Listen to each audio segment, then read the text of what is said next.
Why do you find it important to dedicate your time to the academy? It's not just because you're the captain and that's your role, is it? That's something that means something to you.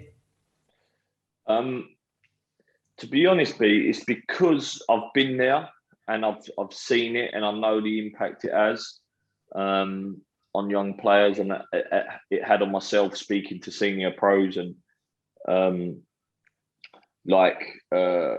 going to the academy in the afternoons, and going through clips with the younger, like, I don't know, under 15s, under 14s, if they're a bit hard on themselves, or they feel like they ain't playing as well as they should do, and it's just giving them a bit of guidance, really, because in this day and age the football world is so harsh and social media is so harsh, and everyone looks like a superhero on social media, but it just ain't the real world, because the highs and lows of a football player are massive. There's never really a sort of medium ground. It's either you're really high or you've had a nightmare and you're low. So just trying to help them cope with that, and obviously there's no better person in the football club to ask than me, because I've done everything they're doing right now. With the players that eventually come through, like yourself, it seems like it's all easy, and you've just said that it obviously isn't, but there are those that don't make it. How do you prepare players for that? Because rejection at a young age, it must feel like the world is over. Yeah. Do you know what? You've seen it, and I've seen it over and over again, where players at West Ham, young players at West Ham, come in, train, have a lovely breakfast cooked for them, have lovely lunch cooked for them, get their boots cleaned, travel on luxury coaches, and then you look at them and you think you're not doing enough, because if you don't succeed at this level, then it's a harsh reality of what's going to happen next. And a lot of players that have gone out and played, Josh Cullen and Little Kempy and players like that, Scully, that have been in the team in the under 23s and around it, and left their comfort zone, gone out and made a career for themselves. And it might not always be at the top level. You're not like lucky enough, and obviously I worked hard for it, but not everyone's going to play hundreds of Premier League games. It's just not the way the world works. But going out and making a career for yourself, and then you never know, you might get a move from that. Do you think a lot of that is down to just as how you are as a person, and an inherent kind of work ethic, or you're just a little bit mentally stronger? Or do you think more can be done to help younger players do that kind of thing and throw themselves out there? Because it's a bit of a cushion, isn't it, the Premier League? Yeah, it is. Yeah, it's a massive cushion, and even not even a Premier League clubs, of course, but then young players just get looked after so much now. I mean, the first thing pros do, of course, but the young players get looked after so much that a lot of them slip into a comfort zone and think, "Oh, this is lovely. This is going to last forever. I'm driving in. I'm getting all the nice bits and pieces the first team get," and then, as you say, there comes a time and a reality check of, well, I'm 22 now. I ain't played a first team game. I've played no league games because I've been stuck in the 23s, and trying to get a club is near on impossible now. It's a really tough place. And as you say, I don't think from a young age that you're taught to cope with that sort of rejection. It's terrible. You know, you build up, you tell your PE teacher at school, you tell your mum and dad, you tell all your mates that you're going to be a professional footballer, and at the age of 22 it's gone. You know, it's gone, and that must be so hard, because you've got no other qualifications, you've put all your eggs in one basket, and then to turn around and say, right, I've got to go and get a job now, and that is reality of the game we play. Yeah, I think that's pretty much partly the reason why Ray and Gary Pettit wanted to create ISM, so that they can help those where it hasn't worked out. I mean, what was it like when you were coming through? Who were the players that kind of helped you and guided you and said, you need to do this and that? Do you know what? obviously, it's a totally different era now of the way things worked back then, and but like I had senior pros like Steve Lomas and Don Hutchinson, and I know these boys were mad. Yeah, exactly. These boys were mad, but David James and then you had like Teddy Sheringham, and these boys were like men. You didn't do the right things. You was told, and you weren't just told. You was dug out at a young age, because the top level is so demanding. Full stop, and you need to be able to cope with it. I mean, I think the days are gone now where you clean pros' boots and you make cups of tea on the coach for 5 hours there and back, and you carry the tins. All that's gone because of the rules and the game we play now. And for me, I know I don't want to sound like a dinosaur, but that just showed young lads a bit of respect and a bit of ownership for themselves and cleaning their own boots. And not a lot happens no more, so everything's put on a plate. But yeah, I grew up with some tough senior pros, but I got on well with all of them. Still have good relationships with a lot of them now that I see, and I'm hoping that will be the case in 10 years when someone like Deck's a senior pro and he's 34, well, nearly 34 like I am now, and he says, you know what, Nobes taught me some lessons when he was a senior pro and I was a young kid coming through.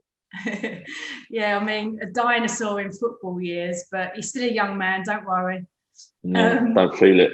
I suppose back in the day, you didn't really talk about feelings and stuff like that with the likes of the players that you mentioned. But in today's world, mental health is like, it's at the forefront of everything, isn't it? And you haven't had like serious injury to threaten your career or anything like that, but you've obviously had low moments in football. And I was interested to read your open letter where it said the relegation fight, the most recent one in lockdown, was the hardest time of your career. Why was that? To be honest, because of the relationship I've got with the football club, right? And the relationship I've got with all the staff, not so much at the stadium, even though I know them, but I don't see them day to day, but the staff at the training ground. Because obviously I'm the captain of the club, so everything that was going on with all the other players, the club, the staff, the manager had really only just come back to the club for a few months. So it was a really tough period for him as well. And we spoke a lot on the phone. And my main thing was that I know we was in an incredibly tough time around the world and in this country, but there's no way that I could see our staff members at the training ground that obviously are not earning as much money as the football players. And the players, obviously we took a deferral and I organised that for the players, but I was just so stressed about the relegation battle coming back and staying in the league, because I know how much that affects the jobs of the staff we have, and also the staff getting their wages, full stop. I didn't want them to have to go home and worry about how they was going to pay their mortgage or pay their rent, and they've all got families, and I was just, I don't know why, I was just so worried about that, and I didn't. Many sleepless nights you have, and to be honest, I know obviously they get a lot of stick, but I was on the phone for hours with Karen, and not so much the chairman, because Karen looked after most stuff, but David Sullivan, and I thought we handled it as a football club in a fantastic way. You know, we didn't put none of the staff on furlough. We paid them their full wages. The senior members of staff took a wage deferral for 6 months, and we got through it together. And I thought that brought the club and the staff and the players together in a big way. And I was really, really proud then to come back and have a successful relegation battle, if you can call it that. Stay in the league, and it was at the time. I'll tell you now, I was honest. I didn't like football anymore, because it's just like, I wasn't really worried about football as much. I was more worried about people's livelihoods, and it was horrible to be sort of in charge of that, you know. And But now everything's okay. It's testament to yourselves, to everybody at the club, that you came together and managed to get out of it. And I really feel like that togetherness, you can really see it, especially at the moment, not just in the team, but it's just everybody seems to be, as one, as a football club. And I haven't known West Ham to be like that for quite some time. And it's just a shame that the fans haven't obviously been able to share that. But how pleased are you with the way everything's going, especially on the pitch, because the team's flying, isn't it? Yeah, I mean, it's been a fantastic season, and it really has, since the moment we come out of lockdown, the first lockdown, really, when we had 9 games to go or something, and we lost the first 2, and it was all doom and gloom, and then we just sort of picked up pace, and we haven't stopped since, really. I think we were 7 games unbeaten into the end of last season, and then we've had the season we've had this year. And I think you're right. I think the togetherness and the boys looked after themselves really well in the off season and in lockdown, and we come back fit, and we hit the ground running this season, which we had a tough start, really tough start. We only obviously had a couple of weeks off before we started pre-season again, and it's been great. I think with the start, the fans thought, "Oh no, here we go again." Yeah, I know. We all did. Don't worry about that. But we've actually made some really clever signings. We've gone away from the West Ham of, I won't say old, because we've made some good signings over the years, but we've also made some signings which just don't work for us. You know what I mean? And players like Big Tommy Souček and Vlad and Jesse now on loan, and Jared Bowen, players like that have come in and give us an honest, hard working team. No egos. That's what you need in the Premier League, especially at a club like West Ham, because look, let's get it right. Unless someone comes in and spends billions and billions, you're not going to be a Man City, and you're not going to be a Manchester United or a Liverpool, because the finances are too great. But what we can do is we can compete with them teams, and we can compete in the top half of the table. Yeah, we're going to have some lows, 100%. That's what's going to happen in football. But it's if you've got the players to be able to deal with that. And how much of that is down to David Moyes and his team, because they're a group of no nonsense guys as well, aren't they?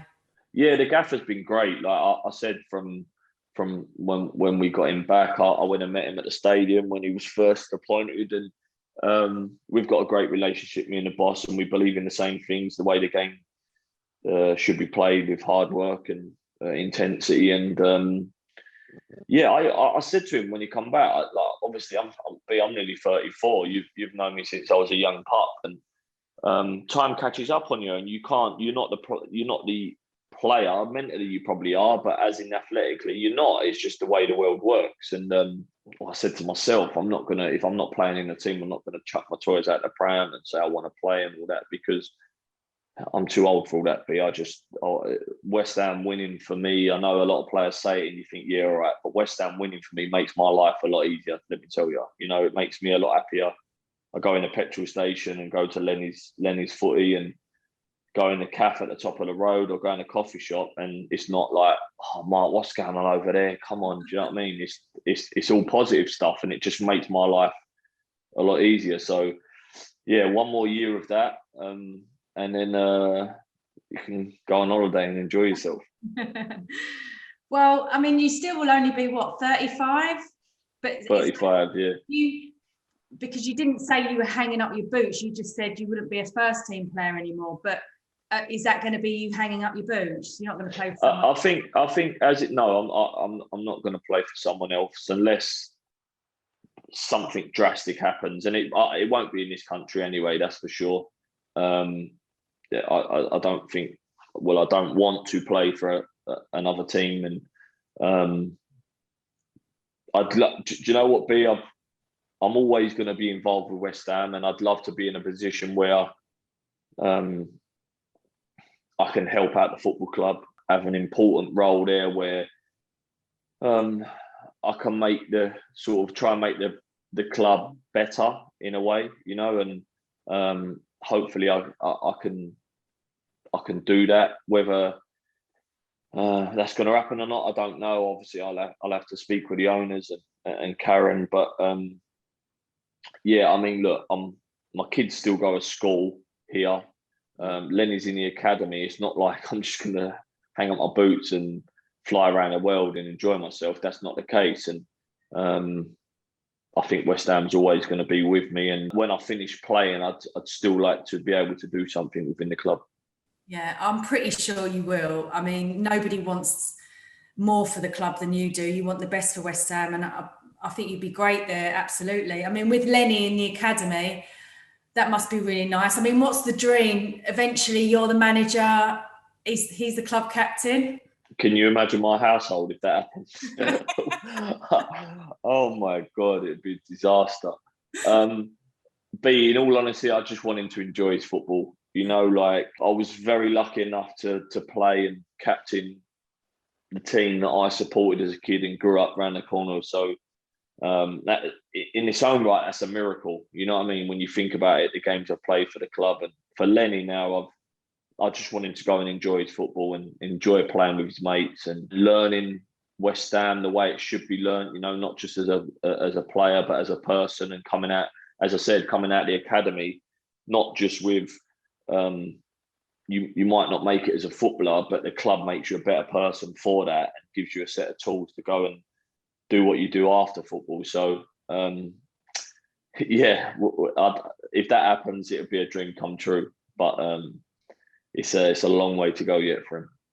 I think people are pretty positive, as you said, about where West Ham's going now. What do you think is likely? And I mean, it'd be lovely for you to finish on a high, wouldn't it, next season? I just think that we need 3 or 4 seasons of solid steadiness. Top 8, you know, like top 10, top 8 before we start, we're going to do this, we're going to do that. Because Bianca, you can't compete financially with a top 6 or 7 really. Their financial firepower, maybe out on a pitch 11v11 you can, but as a club we need to stay solid, keep progressing sort of at a steady rate, because it is so hard. You know, like every game is a battle, and you just don't know what the result's going to be. So we've had a great season, yes, but I don't want everyone to think, right, yeah, next year we're going to push on, we're going to be Champions League, or we're going to do this. We just need to take it as it is, you know, and not to get too carried away, because I'm the same. I'm a West Ham fan, and I know what it's like. It's harder for me because I've got to check myself sometimes, because we've had a great season like last season at the Bowling, and you're 4 points off the Champions League spots, and you're in the Europa League, and then you have a relegation battle the next year. You know, like that is what we've all been used to for the last 20 years. So I'm laughing probably out of nerves because I know how quick football changes. So I just think we need 3 or 4 really steady, a little bit like the manager had at Everton, if I'm honest. You know, like where you know that they're a tough side to play against. You know it's going to be hard, and you finish in the top 8, top 10 for 4 or 5 seasons, and that is how it's got to be. I think that's a lot more likely now anyway. I'm like you. I'm always expecting it, you know, when's it going to all go wrong? But I honestly feel really confident and positive about it next season. So that's the first. And just finally, how much are you looking forward to the fans coming back? You know what? It's like, yeah, it will be really strange, because don't forget, we've had like, what's it, a year now without any fans. It's gone so quick, and it is going to be really strange, because it's silent in the stadiums now. You've been there, it's silent. And even when we had 2,000 against Manchester United, it made a lot of noise. And I don't know how many we're going to get, but I'm really hoping for next season, the end of next season, when it will be my last few games, that we get a full house and you get to say goodbye properly. Yeah, I think it'll be emotional. Well, you know, Ray Winston's got this new agency, so if you find yourself at a loose end, you could always come and make the tea and coffee in the office. Yeah, I'm sure. Yeah, I'm sure Ray will let me do that. Depends how much he's going to pay me. Good luck.